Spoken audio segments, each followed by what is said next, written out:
I almost lost everything. My future, my sanity, my very self, to a man I once believed was family. But I survived. And the life I built from the ashes? That's a story even I can barely believe. Back in university, I stumbled into modeling. Not because I was chasing the spotlight, not for fame or fortune. I just enjoyed it. A small agency found me at a campus event, and it slowly became this creative outlet I pursued alongside my studies. Yes, I was modeling, but my real path, the long-term vision, was always to step into my family's textile business. Now, when people hear family business or old money, they picture mansions and private jets. That wasn't us. We lived in a normal suburban house with a garage, a backyard, and neighbors who knew each other by name. My parents went to work every day, just like everyone else. They never flaunted wealth, never chased status. Instead, they taught us the true value of life, of honest work, and to never forget where we came from. That's what I love about them most. Our textile company had been in the family for generations, and there was this unspoken expectation that I'd take over one day. But my dad? He never pushed. My parents never forced their ideals on us. They simply said, "Live the life you choose. Just don't forget your foundation." And that's why I grew up loving them so fiercely. They gave us independence, not obligation. My dad has this ancient motorcycle tucked away in the garage. He rarely talks about his past, but he was apparently in a motorcycle club before he settled down, before he took over the business. He was a rebel, especially against my grandparents. But then he met my mom, and everything shifted. He got married, had me, and dedicated himself to the company. One story he told me, though, always stuck. Years ago, his close friend died in a house fire. They'd been restoring a bike together, and after the friend passed, my dad just stopped. He left it sitting there untouched. But recently, he started working on it again. When I asked why, his eyes softened. He said someone had come into his life, someone who reminded him so much of that old friend, the same spirit, the same spark. He believed this man could carry on his friend's legacy, maybe even surpass it. Then he smiled, a knowing glint in his eye, and said, "That person and you, Mia? You'd be perfect for each other." I just laughed, told him he was being dramatic, but he insisted I meet him just once. I said okay, but honestly, I didn't give it another thought. Life just kept going. Meanwhile, my modeling career took off faster than I ever expected. More offers, more shoots, even some overseas. That's where I met Angela. Yes, that Angela, the model everyone knows from that iconic photo. The one where she's hugging the big pillow, looking like she's wearing nothing behind it. But the real story of that picture? She wasn't looking at the camera. She was looking at the photographer, and it was clear she was completely in love. Angela and I clicked instantly during a swimsuit shoot. I asked her about that photo, and she gave me this warm smile, but there was a sadness in her eyes. She admitted she was in love with him. They dated for 6 months, but life, as it often does, pulled them in different directions. Her career soared, and he went his own way. She didn't say much more, just hinted that their last week together was intense. I got it. We both laughed, sharing that unspoken understanding. She told me something then that has stayed with me. If you find someone you truly care about, don't let them go. At that point, dating wasn't even on my radar. I'd met all kinds of guys. Wealthy, ambitious, arrogant, poetic, corporate, artistic. And I could always tell when someone saw me as just a trophy or a convenience. I wanted no part of that. My studies, my future, my work were my priorities. No dating, not yet. Maybe someday I'd meet someone real. I just didn't know it would happen at a coffee shop. It's been a while, and honestly, finishing university still feels surreal. I'd planned to keep modeling, but I decided to quit. Not because I hated it, but because I needed to focus on my career, on the possibility of taking over the family business. I didn't want to stretch myself thin, trying to do everything at once. After graduation, I landed a job working under Carrera. Yes, the Carrera, the owner of that boutique empire everyone talks about online. I'd met her during another swimsuit shoot with Angela. It wasn't planned, we just happened to be at the same event, and we connected almost instantly. Carrera is sharp, incredibly business-minded, but she has this quiet warmth behind everything she does. When she found out about my family's textile background, she offered me a position that would bridge production and design networks. It made so much sense, professionally and personally. We just got along. Another big reason I quit modeling? The creeps. And when I say creeps, I mean full-on creeps. Angela had warned me early on that they appear quickly in the industry. The ones who think flashing money, connections, or status means you're somehow available to them. She was right. Some even knew about my family and tried to pressure me with disgusting business opportunities. One guy, in particular, was always showing off his expensive cars, acting like he owned the air around him. When I turned him down, he got genuinely angry, like he couldn't comprehend rejection. Luckily, security was nearby. There were others too, trying to buy my attention with offers of money, positions, travel, sponsorships, all in exchange for my body. After a while, I started keeping my distance from most men. I didn't want to be seen as an object, a symbol, a prize anymore. But there was one exception. A security guard. He was on the heavier side, quiet, unassuming. He stepped in when another pushy guy got too close, even grabbed my wrist. The look he gave me wasn't hunger or ego, or I'm the hero now. It was just concern. Pure, simple concern. Like he actually saw me as a person, not something to chase or brag about. And for someone his size, he moved with surprising speed and grace. I remembered that clearly. I don't know why it stuck with me so much, but it did. Anyway, my work was my focus. No distractions, no dating plans, not yet. I was building myself first. More time has passed. And honestly, I've just been busy. Work at Carrera's boutique has been nonstop, but in the best possible way. I'm learning so much, not just about fashion or store operations, but textiles, sourcing, overseas manufacturing, brand positioning. Being in this environment, with this network, is teaching me how to expand my family's business when the time comes. I'm so thankful for it. Carrera really did give me more than just a job. She gave me direction. I even met Carrera's mentor, Jack. The one she always talks about, but who usually stays in the background. He's the type who doesn't say much unless it's genuinely worth saying. I could tell he was someone people deeply respected. He'd been showing up more lately, apparently, because someone had been seriously impressing him. I didn't know the details, but whoever it was, they must be one of a kind, because Jack doesn't get impressed easily. I just quietly observed. Some things, however, never changed. Like the men. Somehow, some guys figured out my favorite coffee shop again. So it became the same old routine. Fake business proposals, bogus photography collaborations, men bragging about money, cars, family names, networks, whatever. They'd talk like I was supposed to be impressed by their connections, not understanding that I grew up around all of that. It was just annoying.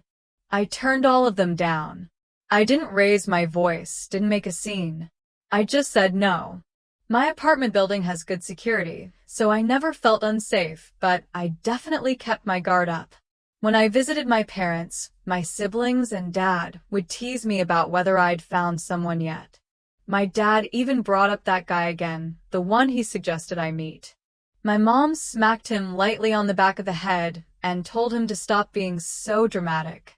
Apparently, that guy is too good to let go, Dad said, smiling like he was holding a proud secret. But again, my dad never pushed. He just hoped. Then my sister pulled out her phone and started laughing. "Dad, you're too late," she said, and played a video. It was him. That same guy. And he was kissing a woman in a white sundress by the river. My dad just froze for a second, then nodded and smiled, like he was actually relieved. No disappointment, just this peaceful acceptance. When I later asked him why he cared so much, he said he just wanted me to be happy, and that maybe this man, Andrew, could have been that person. He apologized for even bringing it up. I told him he wasn't pushy, and that I'd meet my person when it was the right time. I truly believed that.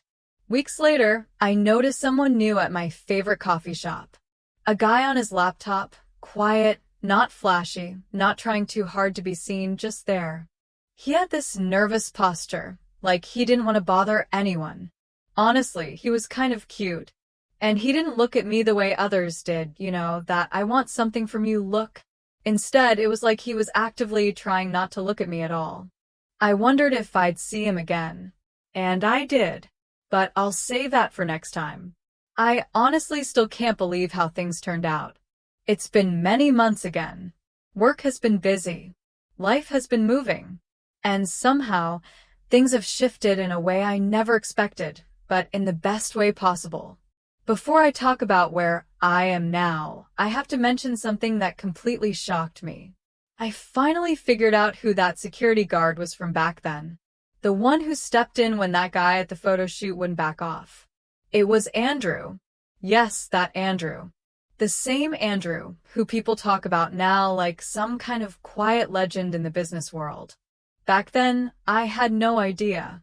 He was wearing a weighted vest at the time, which I didn't understand then, but now makes perfect sense, considering the stories I've heard about him. I only figured this out because Carrera invited me to an event one evening, and he was there. He actually recognized me first. He asked how I'd been doing since the modeling days, then asked if that same guy was still bothering me. I blinked, confused. Then he clarified. He was the security guard who handled the creep who kept trying to corner me. I was surprised, obviously, and then everything clicked. My dad's story about the man who reminded him of an old friend, the motorcycle, the way my dad talked about someone who might take over something meaningful one day. That guy was Andrew.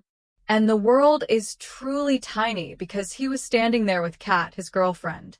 And honestly, the two of them together felt like a complete universe of their own. Then Angela showed up. Yes, Angela, my friend from the photo shoot. She walked over, greeted Andrew like they had history, which of course they do. And she actually joked to Kat, "Better be careful or I'll take him away again." For a second, I thought something explosive was about to happen. But Kat just laughed, and Andrew looked like he was trying to literally fade into the shadows.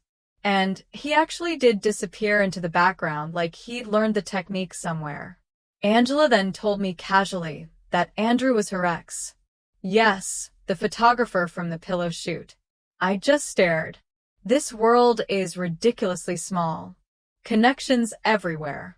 By the way, if you're still with me on this wild ride, and trust me, it only gets wilder, make sure to hit that subscribe button.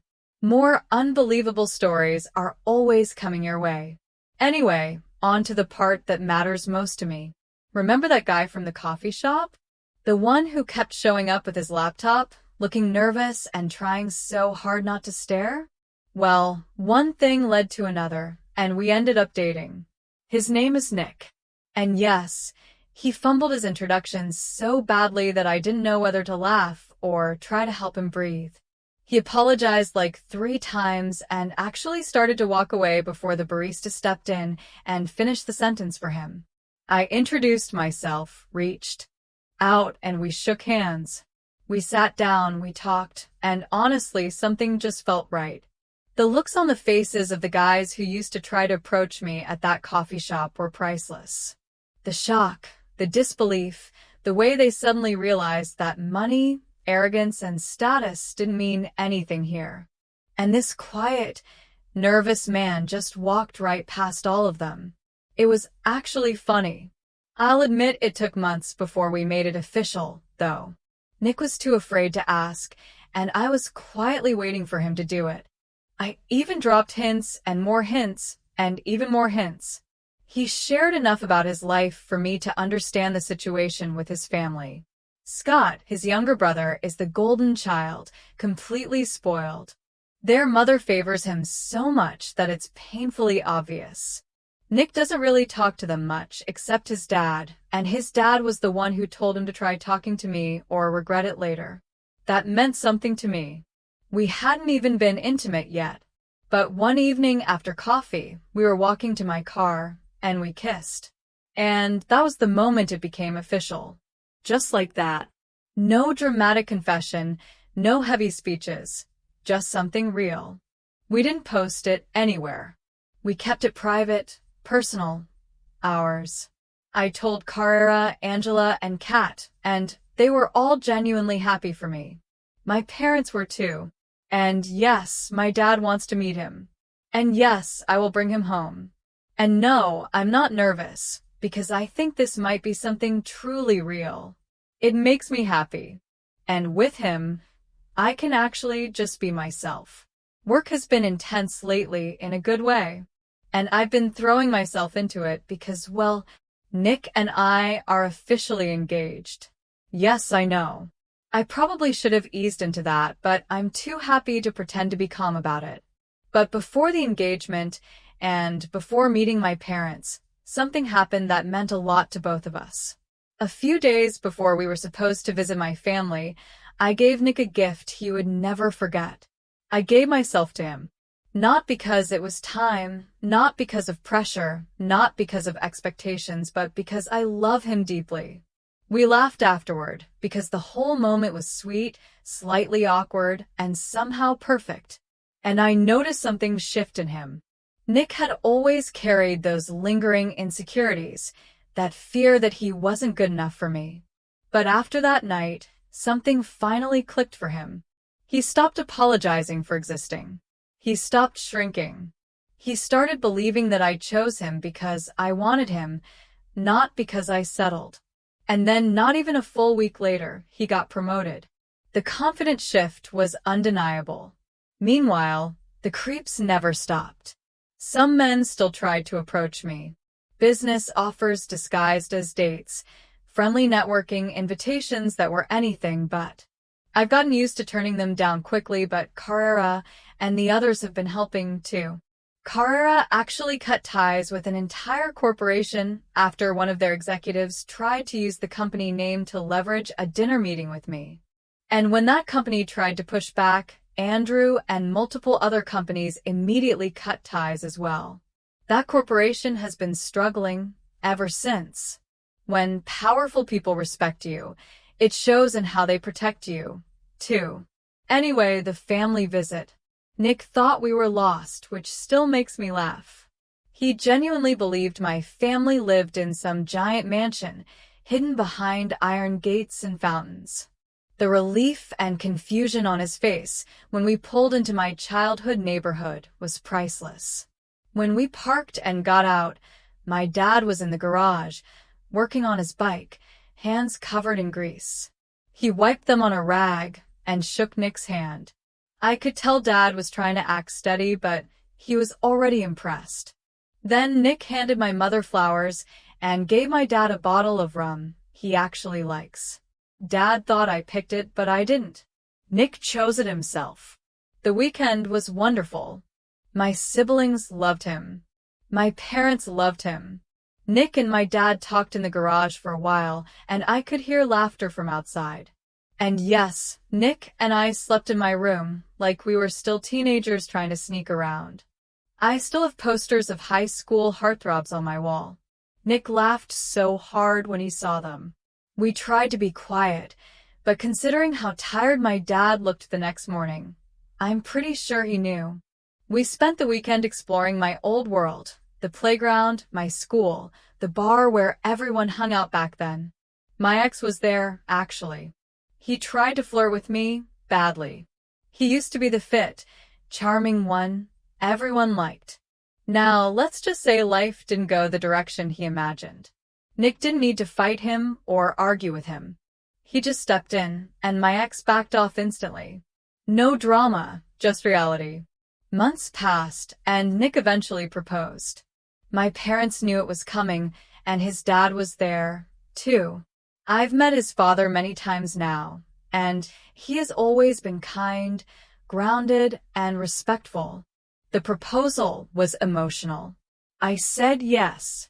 We celebrated with our friends at work. Carrera practically cried. Angela laughed and hugged me like I had just won something. Kat smiled the entire time and said she knew it. We didn't announce anything publicly. Our accounts are private. We don't need strangers involved. Now, his family. We visited them. It was awkward. Very awkward. Scott, his younger brother, acted exactly how Nick described. Loud, delusional, self-centered. He talked like the world revolved around him and called his own ideas world-changing. He actually said at dinner that if he just walked into Raven Tech, Andrew would make him CEO automatically. I nearly choked on my drink. Then he tried to flirt with me multiple times. It was incredibly uncomfortable. Nick was tense. His mother kept trying to control the situation. She seemed polite and warm toward me, but something about her felt off. There was just something. Nick's dad, though, he was good, genuine, steady. He apologized with just his eyes. It told me everything. Now the wedding planning begins, and I'm happy. Truly. My bachelorette party was a blast. Like, actually one of the best nights I've had in years. Carrera, Kat, Samantha, Angela, and Kim were all there with me. And they did not go subtle with the decorations. I had the little veil, the sash that said bride to be in. Glitter, everything. I probably looked like a walking Pinterest board, but honestly, I loved it. We went to a bar to celebrate. Music was great, drinks were great, vibes were perfect, until this group of men decided they wanted to make the night about themselves. You know the type. Overly confident, loud, convinced they're charming just because they breathe. They kept trying to flirt with us, even though everyone at our table made it clear we were just there to have fun with each other. They wouldn't stop. But the best part? They got tossed out. Like, physically lifted and thrown. One of the bouncers literally grabbed one guy by the collar and the belt and just launched him. I didn't know people could fly from a standing position. The bouncer didn't even break a sweat. The guys were fine, just really, really embarrassed. And the owner of the bar came over to apologize and gave us free drinks. So, the night continued, and we danced, drank way too much, and laughed until closing. The next morning was pure hangover pain, but totally worth it. Now, about my husband. Yes, I'm calling him hubby from now on. His bachelor party was great too, but not without drama first. Apparently Scott, yes, that Scott, tried to crash the bachelor party. He thought they were going to hire hookers. He also announced that he was the best man. He genuinely believed this. When he was told no, he threw a tantrum, a full-on meltdown. Then his mother tried to back him up by saying they wouldn't attend the wedding if Scott wasn't included. Hubby finally put his foot down. He told them fine, then their names would be removed from the seating list. And that's when his mother finally stopped. She apologized. Scott was told to behave. And hubby's best man's brother, Dean, who happens to be the head of security for Raventech, offered to personally handle Scott during the wedding. So, that was handled. I do feel bad for hubby sometimes. Scott is delusional. He genuinely thinks that women are just waiting for him to reveal himself. He talks like he's this future fitness star who just hasn't chosen to get shredded yet. Reality? He's dropped out of college multiple times, has no job he can keep, still lives at home, plays games endlessly, has a patchy beard and mustache combo that should honestly be a crime, and is on the heavier side. Not that weight is the issue, the delusion is. And then there's his mother. I want to have a relationship with her. I really do. But apparently, she used to hold divorce and prenup threats over her husband whenever she didn't get her way. That kind of emotional manipulation doesn't just disappear overnight. But lately, she does seem more calm, more controlled. Maybe there's hope. Maybe not. I don't know yet. Right now, I'm just focused on getting ready for the wedding and enjoying this moment in my life, because despite the chaos, I am happy, and I know I chose the right man. The planning for the fashion show has been a lot. Stressful, challenging, honestly overwhelming some days. But also incredibly exciting in a way I didn't expect. Carrera gave me full control of how this event should run, which is a huge responsibility, considering how big this fundraiser was supposed to be. But I had the vision, and she trusted me with it. That alone meant so much. There were so many moving pieces. Neela and Carrera's teams were designing the main collections. Angela was handling the models and walk instructions, and Andrew was overseeing tech elements, lighting, stage visual testing, and some advanced photo setup that only someone like him could figure out. The rest of the staff were doing their parts, and everything was actually going smoothly. Exhausting, yes, but smooth. Then my mother-in-law asked if Scott could help. I didn't want to be cold or dismissive, especially since she's been trying to rebuild some sort of relationship with us. So I agreed. I figured if we kept things professional and simple, maybe this could be a step forward. But the moment Scott walked into the planning sessions, I felt that vibe again, the one that made my skin crawl just a little, even if I couldn't explain why. I mentioned it to my husband, and he wasn't happy. But he said he'd keep watch and handle it. At first, Scott was given basic responsibilities, simple logistic stuff. But almost immediately, complaints started coming in. He flirted with staff. He tried to give orders to people who clearly outranked him. And worst of all, he actually tried to get Andrew kicked out of the venue because Andrew was talking to Angela. Everyone knows Angela and Andrew have a past. It wasn't a secret, but they've always been respectful and friendly. Scott claimed Andrew was interfering with his creative direction, which made absolutely no sense. My husband stepped in and used that moment to push Scott out of anything remotely important. Scott apologized to Andrew afterward, but Andrew was very direct. He told him, "This is a professional environment. Stop flirting with my girlfriend." Scott got the message. For about a week, he's been quiet, controlled, behaving. But the vibe hasn't gone away. It's still there under everything. The show is almost here. The venue is set. The dresses are nearly finished. The lighting tests are approved. The models are ready. Everything we've worked for is about to happen, and I am exhausted. My mother-in-law texted me today and asked me to stop by her house to rest and chat before we meet up with everyone at the restaurant later. I told my husband, and he said he'll follow as soon as he's done finishing up his task at the venue. So I'm going now. I'm tired. My guard is a little down. But maybe this is okay. Maybe this is the moment where everything finally gets better. It has been a month.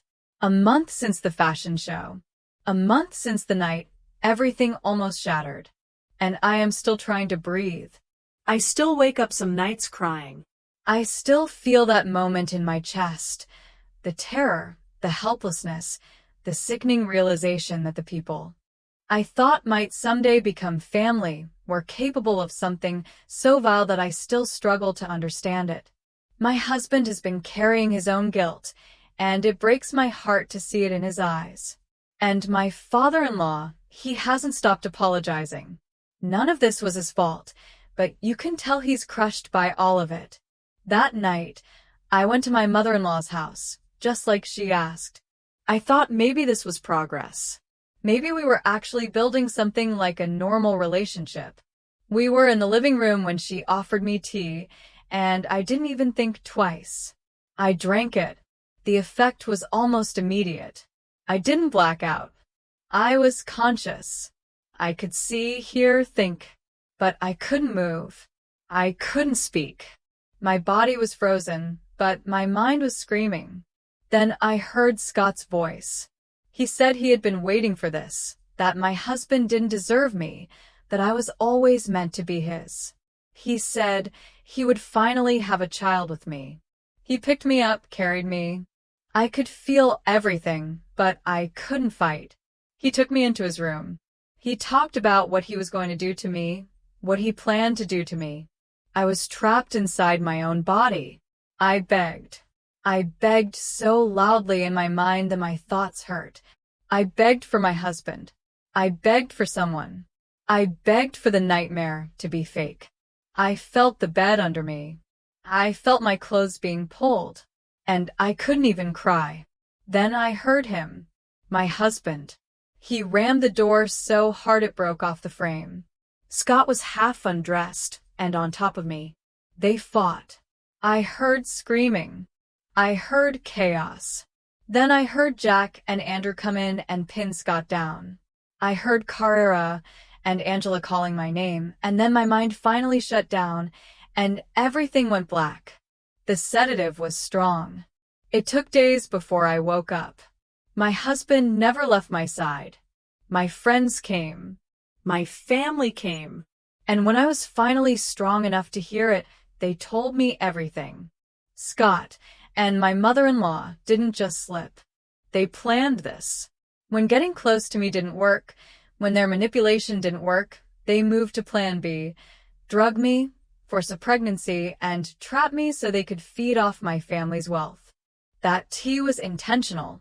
They found things on Scott's computer, photos, videos, messages that were so disgusting that even the officers working the case had to step out. There was no misunderstanding. He was a predator, waiting for the right moment. My mother-in-law tried to come to my hospital room once more, talking about how this was for the family and how I should understand. I told her, with every ounce of strength I had, that I was disgusted by her excuses, by her delusions of entitlement, and that I would never forgive her. She was arrested right there. She bailed out later, but she is legally barred from coming near us now. Scott is facing multiple charges. So is she. Steve and Danielle are working with the prosecutors to make sure they face real sentences. I wanted a family. I wanted to love the people connected to my husband, and they tried to destroy that. They tried to destroy me. My husband still blames himself. I can see it. But he saved me. He fought for me. He never left me. And I love him more now than I ever have. My own family has embraced him. They know this wasn't his fault. They know he protected me. They know he's suffering, too. We're healing, slowly, painfully, but together. And I am still here. I almost lost my husband. Not physically, but I almost lost him to the crushing weight of his guilt. After what happened, everything just stopped. The fashion show was postponed indefinitely. Our work teams, our friends, even Carrera and Neela, everyone agreed without question. No one pushed us. No one rushed us. We were home, just the two of us, going from hospital checkups to meetings with lawyers, and then right back to the quiet of our living room, where the silence felt heavy enough to crush us both. I was medically cleared. The doctors confirmed, over and over, that no physical violation occurred. And I am grateful for that every single day. But that didn't erase the fear, the panic, the trauma, or the sound of Scott's voice in my head. And it didn't erase the guilt that was consuming my husband. He kept looking at me like he was looking at something broken because of him. Like this was his fault. Like he failed. He didn't fail me. He saved me. But he couldn't see that. For weeks, we barely functioned. We'd sleep, but not really. We'd eat, but without tasting anything. Our families visited. Our friends checked in constantly. But inside the house, it felt like we were both holding our breath. One night, he was sitting on the edge of the bed, shoulders shaking, staring at the floor. And I knew what he was about to say. I could feel it like a blade in my chest. He was going to tell me I deserved someone better, that I should leave, that he was the reason I suffered. I didn't let him speak. I crawled into his arms, held his face, and told him everything I had been carrying inside. That I loved him, that I was thankful he came for me, that if he hadn't arrived when he did, I may not be here at all, that nothing was his fault, that I chose him, that I still choose him. And we both broke. We cried like we hadn't allowed ourselves to since that night. The kind of crying that shakes your bones. No words. Just holding on to each other like the world had tried to pry us apart and failed. That was the first night we actually slept. Not from exhaustion, but from release. And that's when the healing really began. It's been some time now. I don't even know how long exactly. Just that life feels different in a way I didn't think we'd ever get back to, but we did. Slowly, carefully, together. The fashion show finally happened. It wasn't the same one we planned before. This one felt heavier, more meaningful, more real. We raised more money than anyone expected, and every dollar is going toward resources for survivors of coercion and abuse. When I stepped onto that stage and saw the lights, the crowd, the faces of the people who stood by us, I cried. Not out of sadness this time, but because I made it. We made it. And then we announced it. I'm pregnant with twins. There's something poetic about that, I think. After everything Scott and my mother-in-law tried to take from me, from us, we are now becoming parents in a way that feels protected, chosen, and deeply loved. The fear still comes sometimes, but now, so does joy. Real, full-bodied, uncontrollable joy. Scott is facing a long prison sentence. My mother-in-law as well. Their lawyers tried. Everything, insanity pleas, justification, twisting reality. But Steve and Danielle were relentless, and the prosecutor was firm. I don't think about them. Not anymore. Not with hatred, not with longing for understanding. Just nothing. They are gone from our lives, and I am okay with that. My father-in-law is in our lives constantly now. He comes over for dinner, for doctor appointments, to work in the garage with my husband, like they've been doing it their whole lives. I know he carries guilt, too. But he's trying, and we welcome that. My husband, he is himself again. No, he is more. He sings to the twins. He cooks breakfast every morning. He texts me pictures of baby clothes he finds online. He holds my belly like it's the most sacred thing in the world. He looks at me like he's still in awe that I chose him. And I am in awe that he chose me. I've stepped further into my role at my family's textile company. It's overwhelming at times, yes, but my siblings are there and my parents are there. And this company was built on something real, something earned, something worth protecting. We are surrounded by support, friends who show up, who tease, who laugh, who sit in silence when we need it. Andrew and Kat visit often. Carrera is thrilled beyond measure. Angela keeps sending me maternity dresses. Samantha and Kim stop by the condo weekly just to keep us company. And somehow, through all the chaos, through all the pain, through everything that tried to break us, we're happy. Truly, quietly, gratefully happy. I don't regret choosing my husband. Not for a second. I am carrying our children. I am building a life I love. I survived. We survived. And I am forever deeply, endlessly grateful. Narrator's voice takes on a more contemplative, perhaps slightly distant, tone as if reflecting on others' parts in the story. It had been a long day, the kind that settled heavy in the bones long after the sun dipped beneath the skyline. The emergency had passed. The initial shock had softened. And Mia was safe. For now, that was enough. Andrew stood outside the hospital entrance, the night air cool against his skin, city lights flickering like distant embers. He exhaled slowly, relief, exhaustion, and something darker tangled together in his chest. When the ambulance had arrived and chaos broke open inside that house, he reacted without hesitation. He and Jack had grabbed Scott and pinned him down before he could run, before he could finish the horror he had intended. But in those seconds, as Scott thrashed beneath them, Andrew had felt something very wrong. It wasn't Scott's rage or his desperation or his fear. It was the bloodlust radiating from Jack. It was quiet, controlled, ancient, a kind of darkness that didn't shout. It waited. It had weight, depth, and Andrew recognized it. Not because he understood it, but because his own darkness had once tried to consume him in the same way.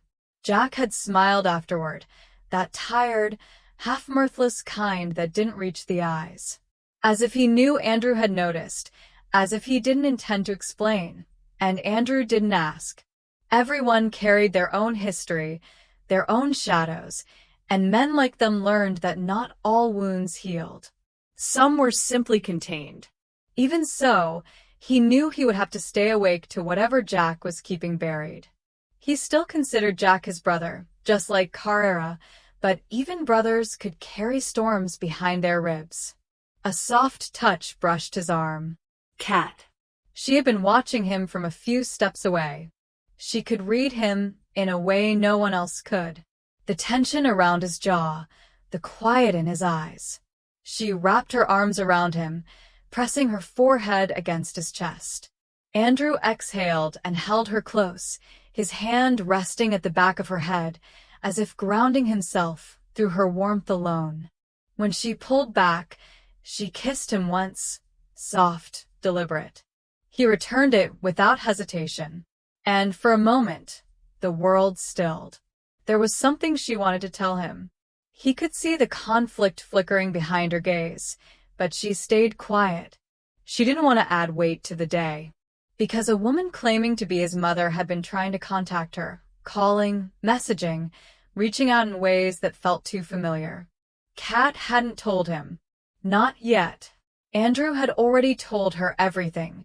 The venom his mother had spoken when he was broken, the cruelty she showed towards Sophia, the moment he realized that some ties were meant to be severed forever. He didn't hate her. He simply refused to let her exist in the part of his life he had rebuilt. To him, she was not a mother. She was simply the person who gave him life and then tried to strip it away again. Kat understood him, not with pity, but with recognition. She had her own history with family, her own bruises, her own scars. So she made a silent promise in that parking lot, her fingers intertwined with his. If his past came back to claw at him, she would be the wall that stood in its way. Because this time, it was her turn to protect. Narrator looks directly at the camera, a thoughtful, warm expression. This journey has taught me so much about strength, betrayal, and the incredible power of love and chosen family. It's hard to imagine what my life would be like without the people who stood by me. So tell me, have you ever experienced a betrayal so deep it changed the course of your life? What did you do to heal and rebuild? I really want to know your stories. Let's talk about it in the comments below.